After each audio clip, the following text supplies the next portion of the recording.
3, 2, 1, and it's done. All right. Rabbi, yes. Before we start, I need to say a few words, right? I have a question. Yes. Oh, okay. This parsha for this weekend, Kitetse, says that you can have 2 wives. Yes. Yes. I should say could rather than can, but yes.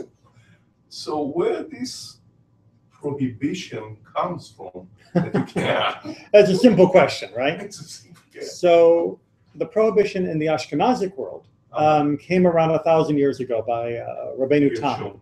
Right, Rabbeinu Gershon, thank you. So that idea there's a lot of discussion of where the impetus came from. On the one hand, it came because it was considered inappropriate in those countries to have more than one wife, and we did not want to seem less moral than them. There was another very interesting argument in some of the poskim that in those days, in those countries, when a woman got married, the standard practice had become to have only one wife. And therefore, she was married on the presumption of being a single wife, and therefore he couldn't marry another wife because it would make the first marriage null and void, because you basically broke the condition that I assumed we were having. But yes, over time it became a article of minhag that became halacha for the Ashkenazim. For the Sephardim, not so much. The Sephardim followed the custom of whatever countries they lived in. So when they lived in Middle Eastern countries that had more than one wife for some families, some Sephardim had more than one as well. And that was an issue during the period of Aliyah, when the Sephardim were coming to Eretz Israel, after the formal state had been declared under more Ashkenazi traditions, and the Sephardim were coming in and saying, but hey, I've got 2 or 3 wives, you're saying I can only have one, and this caused a lot of friction, tension during the early years. But now it's pretty much, if you came with more than one wife, you can keep them, but no, you can't have more than one wife now in Israel. So that custom has been phased out. So Rabbeinu Gershon is to blame. Yeah. To blame or to thank? I don't know. It's not really the topic for tonight, but the Mishnah already, if you read through the sections that deal with this, already limits the number of wives to 4 for 2,000 years ago, and the equal treatment, which is part of what's being discussed in this week's Torah portion, is laid out very, very carefully. That each of them have to have their own home, each of them have to be supported properly, and by supported, it's not just food and a place to live and clothes, but intimacy has to be given equally to them, or at least a minimal amount to all of them. So the man can't have one wife who does the cooking and one wife in the bedroom. It doesn't work like that. Both deserve a full husband. Depending upon his job, it'll make him away too much, and therefore the wives can say, no, you're not allowed to do that, or take on additional wives as responsibility. There were a lot of protections built in to prevent it from being abusive.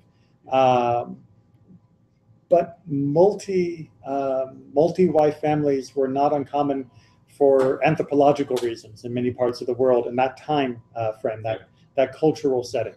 And there is a general cultural tendency that when you reach certain points of civilizational development, and I don't mean like better or worse, just in terms of how the society is organized, how the resources are divided, not necessarily moral, but just organizational, you usually do switch to a equal monogamous relationship. So it's not surprising that we ended up with only one. And there was actually, maybe you're familiar with it. There was a movie in Israel. It was Salah Shabbat. Salah Shabbat was the actor, yeah. Yeah, I think it was the same actor that played in Tevye. Maybe, I don't know, yeah. Anyway, he had 2 wives, and they immigrated from Sephardic country. Right. And he comes to Israel, and they tell him you have to get rid of one of the wives. Yeah. He said, no. What do you mean? It was, but they made it into Comedy, yeah. Yeah. It's the only way to make a movie like that. So was he able to get rid of one? I don't remember. No, they didn't actually force. No, I mean, the pressure was not to do this, but for people that were making aliyah already with wives, they allowed them to continue that structure, just no new polygamous marriages afterwards. So, yeah, it was an interesting time. And on the whole, I think definitely in our current setting, we work much better one-on-one. So. I actually literally thought the multiple wives stopped when Jesus started teaching. Started his teaching in the New Testament. No. No. No. Not ours. I mean, I don't know. No, I don't know within the Christian community what early Christianity said about that. I know that early Christian communities tended towards celibacy, but I don't know about monogamy and polygamy and all of that. So I really don't know the history of that part of Christian society. But I know that I just thought it started because from there. That's all. I just thought that. We were already discouraging more than 4, as I said, and even 4. There were very strict requirements, both before and after Christianity's birth. So yeah, it didn't really. In the early days, at least, it had no effect. As I said, in Europe, in the about 1,000 years ago, perhaps there was a little bit more cultural influence that led towards being willing to have monogamy be the norm rather than the exception. But even that is a bit tenuous. It seemed to be more because of the way communities were organized. It just made more sense to be one-on-one rather than polygamous. All right. Thank you for the digression. So we picked up in chapter 6, Mishnah 7. And we are continuing our discussion about making blessings. If you remember from last week, we talked about when you have different foods, you make a blessing that's appropriate to the food, right? So if I'm going to have an apple for lunch, then I have to say Borei Pri Ha'etz. If I'm going to have a carrot for lunch, I have to say Borei Pri Ha'adama. And if I'm going to have bread for lunch, it's Hamotzi Lechem Min Ha'aretz. And now the question is, what happens if I've got more than one thing for lunch? Right, what if my lunchbox actually has multiple things? What do I do? So that's where we're picking up with chapter 6, Mishnah 7. And in the interest of time, because we started late, but I still have to finish on time for my daughter's sake, I'm going to go ahead and read so I can zip us through at least these 2 before we get into chapter 7. Berachot, chapter 6, Mishnah 7. If they brought in front of him salted food at the beginning of the meal and bread with it, he blesses over the salted food and thereby exempts the bread, since the bread is ancillary to it. Right? This is the general principle. Klal Hagadol. It's the main principle. Whenever there is one kind of food that is the main food and another that is ancillary to it, he blesses over the main food and thereby exempts the ancillary. All right. So think for a moment. You go into a restaurant and they put in front of you chips and dip. Is the dip the main food and the chips are just a way of getting it to your mouth? Or are the chips the main food and the dips are just there to garnish the chips? Is the dip just there to garnish the chips? Right? Which is which? Because you need to know in order to make the right blessing. And that's what the question is here, although it's a little bit more elaborate, right? You have a main cooked porridge kind of meal, lentils or stew or something, and you've got bread that you use to scoop it up as your fork, right? Don't think like just a pita and hummus, but think like pita and the main dish, and you're using this as a shovel. If you've eaten in an Indian restaurant, you'll know that Indians still use bread as a main eating implement, not as the main course. And so the question would be, am I blessing over my fork or am I blessing over the main dish? And the answer is, what do we say in Mishnah? The fork. Right. The main dish. The main dish. And that's, so this is what is unusual between Mishnah and what we call halacha l'maaseh. Right? Halacha l'maaseh is, well, what do we actually do today? Right? What is the current practice? And the Mishnah, the Mishnah is what is the law as it was expounded 2,000 years ago. And sometimes there's a difference, not a violation, but often we have adopted certain common practices that mean we don't keep asking this question over and over again every meal. So at the time, and the Mishnah is very clear, if you look at your bit of pita and you say, this is just here to shovel food into my mouth, and the pita isn't the main part of the meal, according to the Mishnah, you wouldn't say the blessing over the pita. You would say the blessing over the whatever's in the dish. Over time, the practice has come to be, yes, but I will focus on the pita anyway. Because lechem, as we've talked about in last week, is the staff of life. It is the centerpiece to what makes civilization possible and everything. So even though I may think of bread as being ancillary, for the purposes of the blessing, I'm going to change my thinking and think of it as primary, even though I'll end up using it secondarily. And so we do usually say the blessing over the bread, even though the bread may not be the most important thing. I'll tell you, in my household, we're not big bread eaters. Right? I mean, we like bread. A nice crusty bread is very nice, and of course, challah is lovely. But when we bring out the Shabbos dinner, I'm much more interested in the chicken or the brisket or the fish than I am in the challah. Right? The challah is nice, but I'm going to have, well, we're going to talk about how much, but I'm going to have a little bit of challah, and I'm going to have a lot of meat. That's my own preferences. If I was strictly reading according to this Mishnah, the challah should be like, it wouldn't even necessarily need to be there. Yeah. But because challah is part of the Shabbos table, I focus my kavanah on the challah for the purposes of the blessing. And then I eat what I need to eat, and then I focus on the rest of the meal.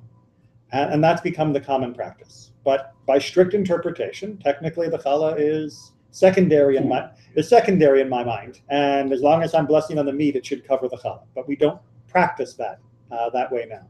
But it's still important as a review of what's going on in the mind and how these practices developed.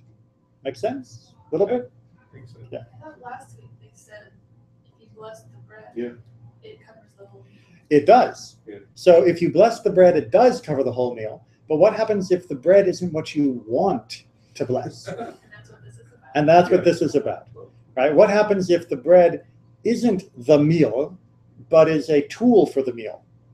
And the answer is, in those cases, technically, you don't have to bless the bread. You can bless the meal itself and just use the bread as a tool, and that's fine. But that's not the way we practice nowadays. Nowadays, we like to make the bread the main part, at least for the beginning or focus of the Berachot, of the blessing. And we're going to talk about that when we get to chapter 7, because having the bread be the main part of the meal also is very important for how we do the blessing after the meal, for Birkat HaMazon. And so that's going to come back to bite us in the end. Sorry. Yes, puns. They are a very important part of Jewish life. Okay, chapter 6, Mishnah 8. We're coming to the end of chapter 6. If one has eaten grapes, figs, or pomegranates, he blesses after them 3 blessings. And these are the words of Rabban Gamliel. The sages, right, the Chachamim say, no, you bless 1 blessing, which includes 3. That is to say, it's a 3-part type blessing. Rabbi Akiva says, even if he only ate boiled vegetables and that is his meal, he says after it the 3 blessings. Right, so we're going to pause there.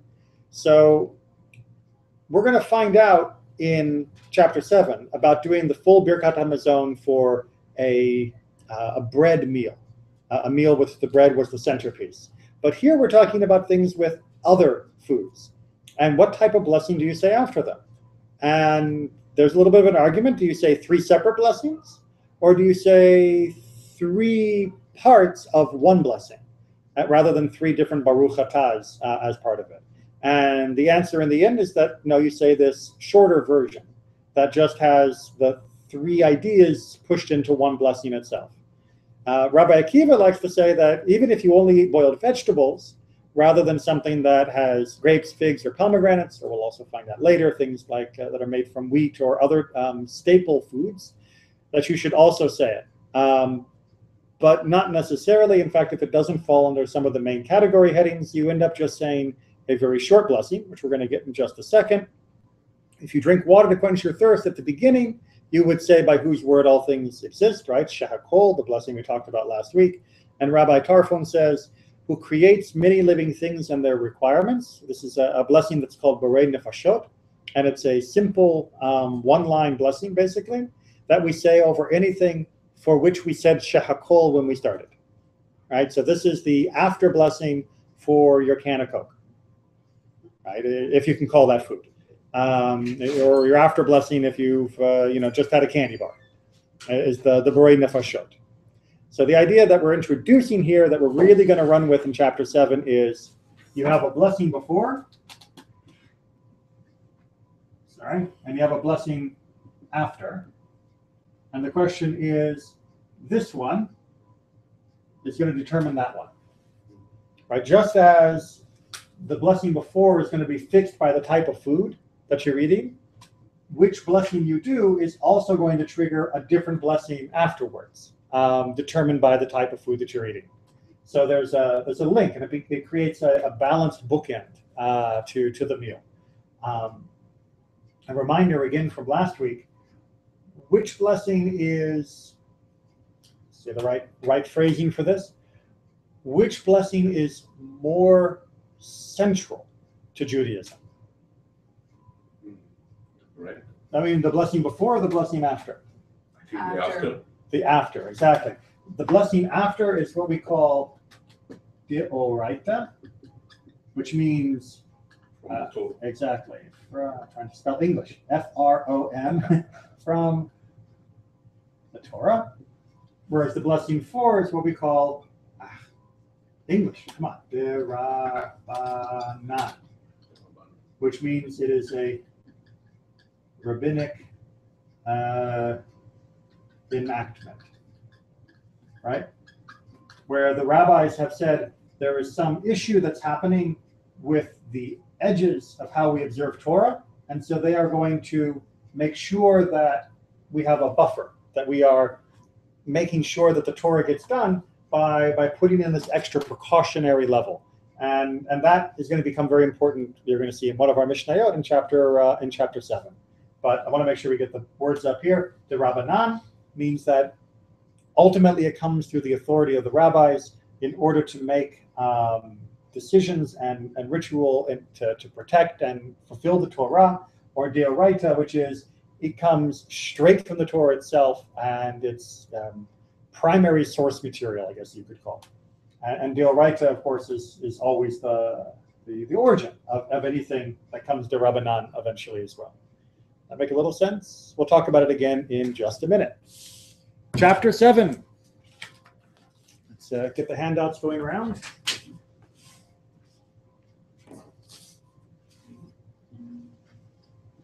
All right, so as the handouts go around, the blessing after, which we're going to focus on, is called Birkat HaMazon, right? The blessing for the sustenance. And this comes from the famous phrase, Ve'achalta, Sevata, Uverachta, right? You will eat, you will be satisfied, and you will bless. And the idea is that this blessing, which, as I just pointed out again and again, is from the Torah, is one that has a set ritual to it. And that ritual begins with what we call a zimun, which begins with what we call an invitation. You probably have been around the table at many times, and when you do a Birkat HaMazon, somebody always says, Rabotai nevarech, right?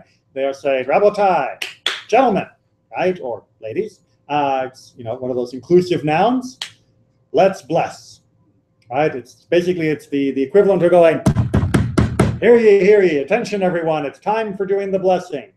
But what it does is it pulls everyone in so that the blessing is happening as a group. And that groupness is going to be very, very important very, very quickly. But that's why it's called an invitation. It's the zimun. And the question is, who counts in it? Right? Because you don't do the Rabotai nevarech portion unless you have a certain quantity of people.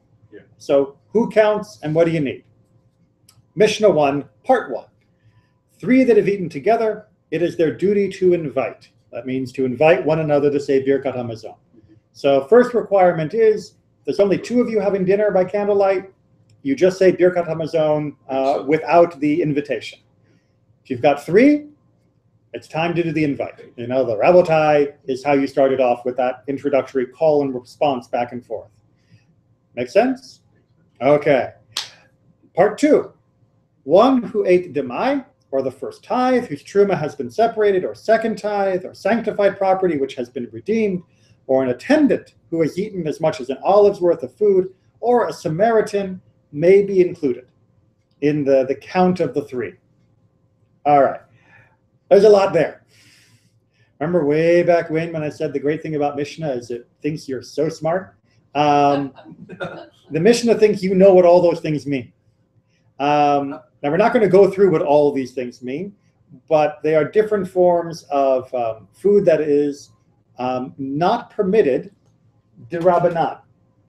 The demai is a certain category of produce, and the tithing is a certain way of taking the tithe, but whether or not the truma has been taken from it or not always becomes a concern, as well as whether it's the second tithe or the property that has been redeemed. D'Rabbanan, that food is not permitted. D'Oraita, it is. Right? So someone who eats from it hasn't really eaten properly according to the rabbinic interpretation. But they have eaten as far as the Torah is concerned. And since the Birkat Hamazon is a Torah requirement, they still get included in that list. Does that make sense? Right? So D'Rabbanan says, don't eat this type of produce. But Torah says, yeah, but if they eat it, it counts as eating. Right? Remember, ve'achalta, did you eat? That's the first part of our requirement for blessing. Well, by Torah standard, they ate. Maybe the rabbi said they weren't supposed to eat it, but they did, according to the Torah, so they get to be included. Similarly, the attendant is not a formal part of the meal. He's not a formal participant of the meal. He's not one of the guests. So you might think he wouldn't be included. But if he eats an olive's worth, that's the minimum shiur, the minimum measure of food, then you can still include. And the last category is, of course, the most interesting, which is a Samaritan. What's a Samaritan? A person that is not Jewish? No. Samaritan No, it's not a Christian. So a non-Jew is going to be in the next category. And as far as Christians concerned, it's not really covered in the Mishnah's time. A Samaritan, however, was a group of people that they followed the Torah according to their own interpretation. They had amended their Torah to say that Mount Gerizim was the main mountain rather than Jerusalem. And there still is a Samaritan community alive in Israel to this day. Is this what they call the Shomroni? Yeah. Right. So the Samaritans still exist. Very, very small group of people. And they had a different way of observing Torah, but they believed they were keeping Torah. Historically, anthropologically, the Samaritans were considered by tradition to be the people who came during the Assyrian and Babylonian conquest, who were put into the land of Israel from outside, who adopted Jewish practice. They didn't go through formal conversion. They were just sort of plonked down, and they picked up the ways of Judaism from living in the land of Israel.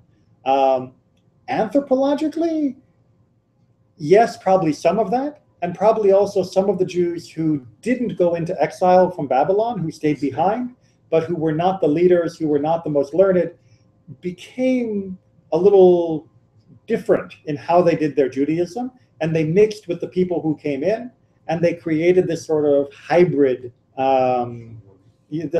faith that's called Samaritanism. We didn't get on really well with these people during the time of the Mishnah. There was a lot of friction. The Samaritans did not consider us to be legitimate. We didn't really consider them to be legitimate. We didn't really have intermarriage going on here.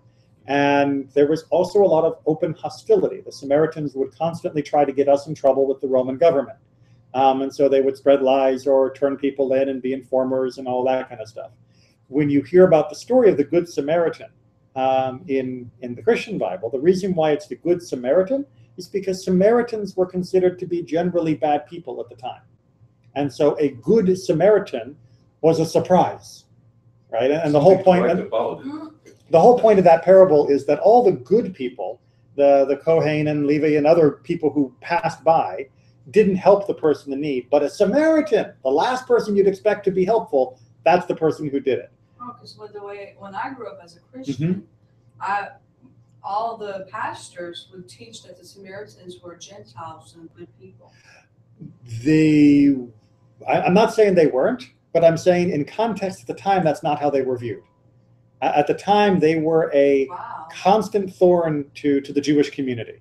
And therefore, you would not expect a Samaritan to help a Jewish person. It would be totally out of character. Because I've ran into some Christian people today, and I hear some people say, "Oh, this person is a very good Samaritan because it's a figure of speech." Well, and that's true. In modern English, the phrase "Good Samaritan" has become an idiom, and it doesn't mean anything about the people who lived back then. Nowadays, Good Samaritan just means helpful person. Right. Okay. But the original Samaritan in the story in the Christian Bible, that Samaritan is such a surprise character because in that time period, Samaritans were not well liked. So they were like the gypsies. I'm not sure if I can make that analogy, but yeah, they were not well liked. They were not well liked. Okay, so including a Samaritan who happened to be eating at your table in the Zimun is a major statement. And that's basically trying to say there's enough deoraita that maybe this person is Jewish that we can count them, even though de Rabbanan, we don't include them in anything else. And so therefore, the Samaritan will match, will help us make the three for doing the invitation. But part three, but one who ate untithed produce, or the first tithe whose truma has not been separated, or the second tithe or sanctified property which has not been redeemed, or an attendant who ate less than the quantity of an olive, or a Gentile, a non-Jew, a complete non-Jew, may not be counted. Now, all of these categories, Torah says, are not eating, right? If you're not supposed to eat untithed produce. Torah is very, very clear about that. You're not supposed to eat from the first tithe if you haven't done truma yet, right? You can't eat something that's been sanctified if you haven't redeemed it. So the Torah is very, very clear. All of that is totally illegitimate food to be eating. Therefore, you don't get brought into the invitation of the Rabbotai Nevarech. And of course, a non-Jew hasn't been bound by the commandment to do Birkat HaMazon. So if they're not bound by the commandment, then they can't join to fulfill the commandment for the Zimun, for the invitation. Yes? So you're saying number 2 is about what rabbis say is not food, you should still bless. And number 3 is saying the Torah says it's not food, so you should not. Exactly right. Exactly. The rabbis say you shouldn't eat this stuff. But if you did, you still would be part of the blessing. And number 3 is saying the Torah says you shouldn't eat this stuff, and therefore you can't fulfill one Torah commandment by breaking a different Torah commandment. Right? It doesn't work like that. Well, you laugh, but you'd be surprised how many people will break a commandment to do a commandment. And it gets very slippery when you start behaving like that. Okay, let's go ahead and move on to Mishnah 2.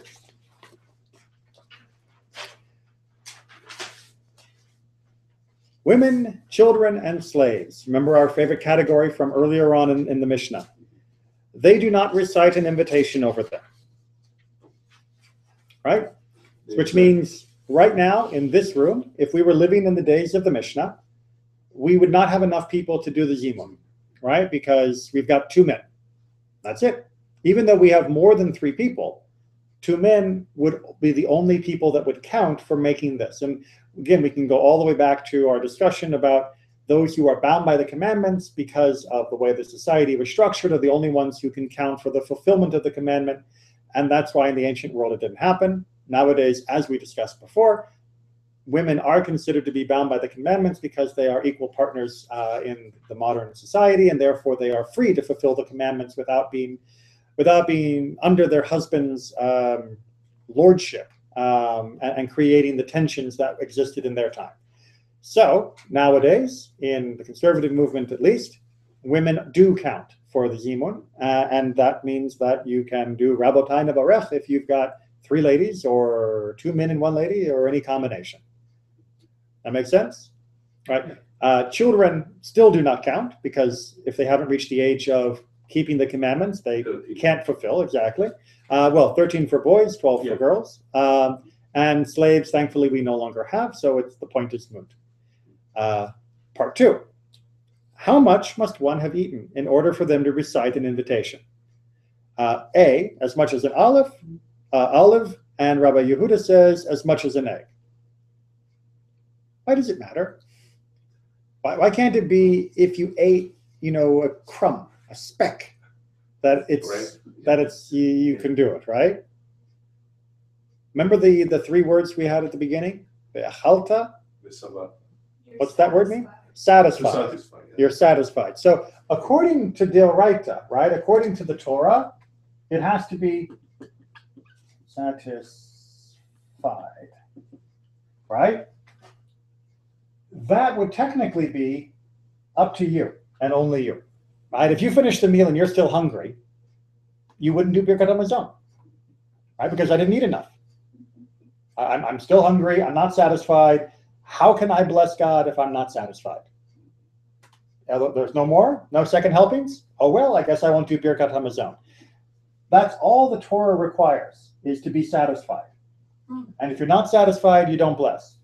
Don't get too excited yet. The Rabbanan, right? The rabbis, however, came along and said, if you eat an olive, you should train yourself to feel great gratitude and satisfaction and to give a blessing. I agree. Right? So, but that is a rabbinic precaution. That is a rabbinic discipline that has been expounded upon in order that we don't lose sight of what we want to achieve, which is the satisfaction in God's blessings, and to then reciprocate in a blessing of our own. The argument here is between olive and egg, and we'll come back to that in just a second.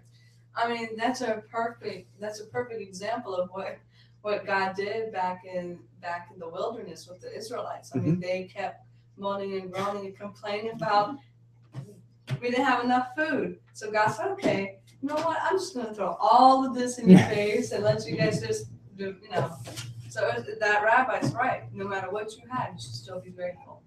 Well, and so now we get Rabbi Yehuda versus the other sages. And they argue about this. And they say it can be an olive's worth or it can be an egg's worth, which is a substantial difference in terms of the quantity that you're eating. And which one is stricter? The olive. Okay. Good intuition, but the real answer is both. Each is stricter in a different way, right? The olive is being strict on ve'achalta. You ate, right? And because you ate even just an olive, you should bless. The egg is saying, the savata matters too. That if there isn't some satisfaction, will you be able to bless properly? So are we really going to make you have to do the whole Birkat Hamazon just because you ate, a bit of bread on a toothpick? The little hors d'oeuvre thing. Is that really going to fulfill what the Torah was looking for? Not really. Well, that's the argument. Now, I should tell you again, halacha l'maaseh, what we practice today, the olive one, right? If you eat an olive's worth, you do Birkat Hamazon. And there's a wonderful midrash where God is speaking to the heavens, as it were, and he says, look at my children.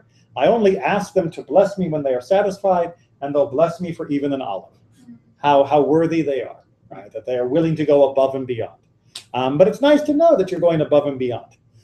That for that little olive, you really are doing more than the Torah asked, and you should take some joy in that and satisfaction in doing so. Okay.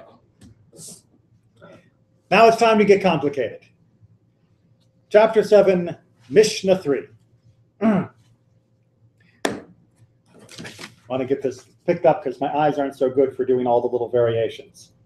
How do they invite, right?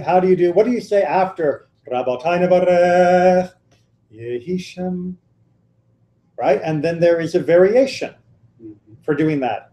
And here's how it works. If there are 3, then the one who says Birkat Hamazon says, let us bless him of whose food we have eaten, right? If there are 3 and him, he says, bless him whose food we have eaten. If there are 10, he says, let us bless our God of whose food we have eaten. Right? And if there are 10, then he says, bless. Right? So there's different variations that are happening here of what the, what's the right word? What the leader is saying, whether it includes himself and such. Part 3, it is the same whether there are 10 or 10 myriads, 10,000s, meaning lots and lots of people. That's how that works. However, if there are 100, he says, let us bless the Lord our God, whose food we have eaten. And if there are 100 and him, meaning him plus 1, then you do the bless as well. If there are 1,000, he says, let us bless the Lord our God, the God of Israel, of whose food we have eaten. And if there are 1,000 plus 1 plus him, he says bless. If there are 10,000, first of all, imagine a meal of 10,000 people. Right? Last time you thought your Seder was big, right? Imagine a Seder or any meal of 10,000 people who are all answering from Rabbatah Nevarech. 10,000 people respond. Right? Just imagine that idea. Then if there are 10,000, let us bless the Lord our God, the God of Israel, the God of hosts, who dwells among the cherubim, for the food which we have eaten. And if there are 10,000 and him, 10,000 plus 1, he says, bless.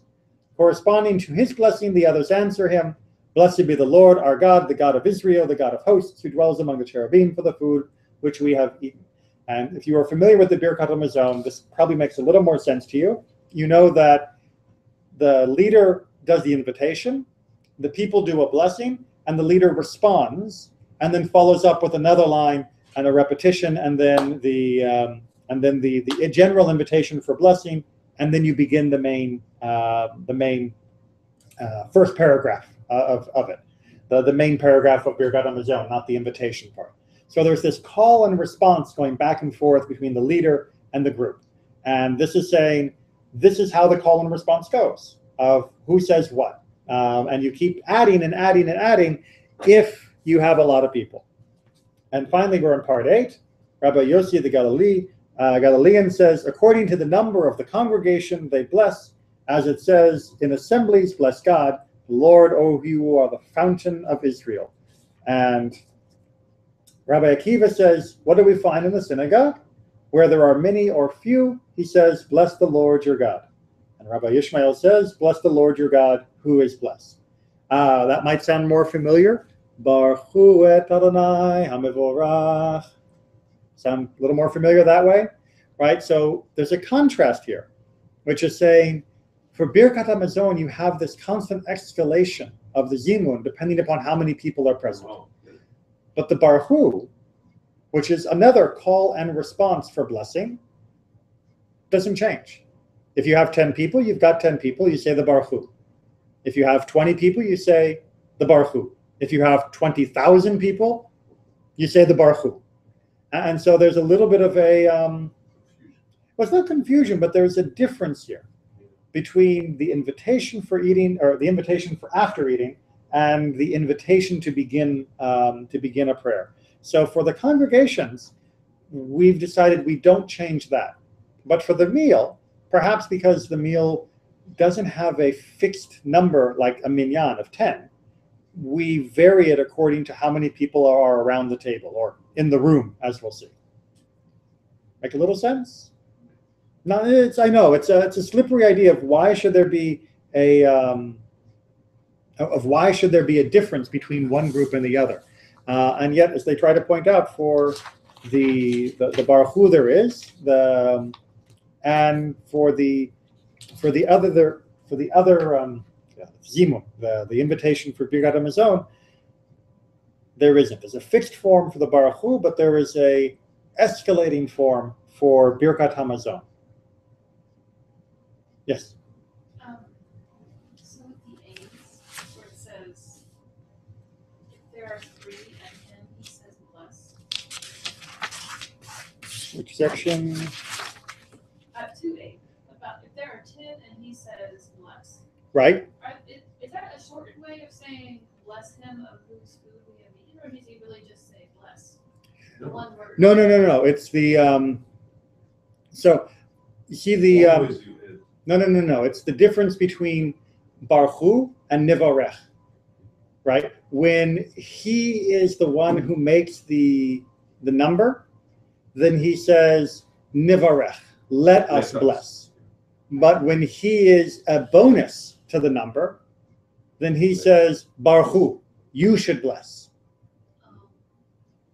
Right? So it's a difference between whether he is saying let us bless or whether it's saying you guys should bless. Now the standard, again, the standard halacha l'maaseh, the standard practice nowadays is to always do nivarech. It's always let us bless. So they add, so you take, I'm sorry, I don't know these words, but you take bless, Right? our God, like for 2, you would, if he was 10 plus 1, he would say, bless our God. Exactly. Yes, exactly. You replace the phrase let us bless with the word bless, which is the difference between a collective invitation to a directed invitation. Now, he's still going to end up blessing in the response, but it's just a question of changing the grammar to indicate I am telling the group what to do, and I am part of the group doing it. And that depends upon whether he makes the number or not. If he is bonus, then he can order them around, so to speak. All right, chapter 7, Mishnah 4. Who counts? Not by what they've eaten, not by how many there are, but who counts for being in the group? 3 persons who have eaten together may not separate. All right, you got 3 guys, and they're all sitting around a table. And one of them says, oh man, I've got a meeting I got to get to. He can't go until they've done Birkat Hamazon together. Right, they had the meal together. If he leaves, they can't do the Zimun. They can't do Birkat Hamazon together. So he has to stay so that they can do Birkat Hamazon together, because if he leaves, he ruins it for the other guys too. And similarly for 4 and similarly for 5, because you are still reducing to the point where you're going to be less than 3, and then you've got a problem, right? And you can't separate into 2, right? That's what 2 means. 6 may separate up until 10. I may need to do the math here. You didn't know you were coming for math class. Oh, yeah, it's exciting. 6 makes sense because it's 2 groups of 3. Exactly. Yeah. So I've got 4 guys here, right? Number 4 can't separate and do it separately because he wouldn't be able to do the Zimun. Even though they could, he couldn't. And also with 5 the same way. But if you have 6 guys, they can go form their own group, and these guys can form their group, and they can both do Birkat Hamazon just fine. They can do the Zimun and everything just fine. You know, the whole Rabotai Nevarech, everything works. However, up until 10, right? Because once you reach the magic number, I gotta really have to draw up 10 guys. Let me just add a few more. Hold on a second. There we go. All right. 8, 9, 10. When you get up to 10, even though you might think, well, I can have 3 guys over here and I can have 7 guys over there, then you are doing the lesser Zimun, right? You're not doing the expanded, our God Zimun, because you don't get to use God's name then, the bonus title for God, unless you're at 10. And so therefore, if you are at 10, you can't break the 10. You can't divide into smaller groups until you reach 20. I'm not going to draw 10 more. Until you reach 20. When you reach 20, then you can have 2 groups, one of 10, and you're fine. Make sense? Okay. It's a Jewish logic. It's Jewish logic. Yeah, which despite what some people think, we've got a lot of logic. Yeah. Right? But there's an important consideration here that goes beyond just the invitation for Birkat Hamazon. There's what we call Musar here. Musar is the ethical teachings that go above and beyond the minimum that the law asks us to do, which is if by your absence you will diminish the other people's ability to praise God and to fulfill their best version of the mitzvah, you don't get to leave just for yourself. Now that's hard for us in the modern world, because usually we think, hey, I'm doing my thing, I'm not hurting you. So if I'm doing my thing and I'm not hurting you, you don't have any reason to tell me what to do. And Judaism says, you're right, the other people, they can't grab you and pull you and staple you to the chair, but God can point out to you that, your responsibility doesn't begin and end with your little circle, that other people depend on you. And if you were there and leave, you are taking something away from them. It doesn't matter that it's just you. This is the part that always gets people uncomfortable. You don't only belong to you. And you have an obligation that's not entirely voluntary to other people. It's not just, I'll help you if I want to, it's I'll help you because I must. Now, you should also want to, and obviously the whole point of this is that it helps discipline you and train your spirit so that you think about other people and do these things. But even if you don't, sit down and do the blessing with us. Right? Because if you go, our blessing gets shorter. And that's not what we want. Okay. One more topic on this, and then Mishnah, chapter 7 is done. Wow, we really fly through when I do the reading. Mishnah 5. 1. 2 eating companies that were eating in the same room. It's a restaurant, right? We've got 3 guys over at this table, and we've got 7 guys who are over at another table, right? These are separate groups. They didn't come in together. They didn't, establish this as a big banquet. It's just they happen to be in the same room while they're eating. When some of them can see some of the others, they combine for a zimun. But if not, then each group makes a zimun for itself, right? So if this is a big open social hall kind of room, it doesn't matter that these guys ate all by themselves the whole meal and these guys ate all by themselves in the whole meal. That's fine. When you say Rabotai Nevarech, everyone comes together. We combine, right? We add up. For the zimun, for the blessing, we stack. Even though for the meal we were separate, for the bracha we stack, and we become greater because we are now together. Part 2, however, we'll get back to the water in just a second. Part 1a, the second part of part 1a, points out that if they can't see each other, let's imagine that there's one of those little folding walls in between the 2 groups. Even though they're in the same room, even though they maybe even know the other people are just over the little folding wall kind of thing, if you don't see each other, you don't combine, right? You have to be more than just vaguely aware that there are other people in the other room. It has to be at least eye to eye before you add up to become one. Make sense? Okay. Now we get one last rather strange little thing tacked on at the end. They do not bless over the wine until they put water into it. The words of Rabbi Eliezer, the sages say they bless, meaning with or without water. And this goes back to ancient wine technology. I know, it sounds a little weird, but it makes a lot of sense if you know how they used to drink wine.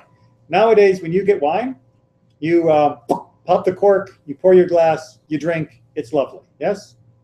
Back then, you would have your big clay pot that would have wine in it. You would take out some of the wine and it would be wine concentrate, right? It would be much denser, much more alcoholic than our wine. And so you would take that and put a little bit in your cup, and then you take your water and pour it in, and then you'd mix it up, and then you drink. And that's what the argument over is about right here, is if you drink your wine straight, do you still say the blessing? Because that's kind of like, I mean, have you ever tried drinking like Coke syrup straight, for Coca-Cola? Yeah, or maybe like, have you ever made lemonade and you made it too strong, right? You didn't put enough water in, and it's just, whoa, that's... So the question is, Rabbi Eliezer says, if you drink the wine without the water, that's not wine. You do not say Borei Pri Hagafen over that. It's like uncivilized. It's just not the way we do it. And the other sages say, no, you know what? It may not be the best way to drink the wine. It's still wine enough that you have to say a blessing over it. And there is a blessing for wine at the saying of Birkat Hamazon as well, which is why it gets tacked on to the end here. We could have talked about it when we did the other one, but here it's we also do it at the end, so it gets put into this part of the Mishnah. That's the logic of why we're mentioning it right now. There's another time where mixing the cup is a very, very important statement, which is the Haggadah. If you read through the original text about the Haggadah in the Mishnah, which if we ever get to Masechet Pesachim, we will, they don't talk about pouring cups of wine. They talk about mixing cups of wine because of this, right? When you're sitting at the Seder and you're going through those 4 cups, it would be pour, mix, Borei Pri Hagafen. It wasn't just pouring. The mixing was what you meant for doing it, which, by the way, also meant, this is an important thing to remember come Pesach time, their wine generally was not as alcoholic as ours. You put a little bit of the wine at the bottom and you put a lot of water on top, and then you mixed. It meant drinking 4 cups of wine, you still had an okay brain. You get to the end of the Seder and you would have been still fine. Exactly. Nowadays, a lot of people think that they have to drink 4 massive cups of wine undiluted. And very, very important tip, dilute your wine if you can't handle it. Because the Seder is more important than having 4 cups of undiluted wine. And the sages diluted their wine every single time they drank it. So you're not doing anything wrong by putting a little wine in your glass and then putting water on top of it. That's perfectly fine. Or you can, If anything, you're being more traditional by doing that. They've been doing that for centuries, diluting their wine. They were doing it thousands of years ago. I mean, the idea that you would have a...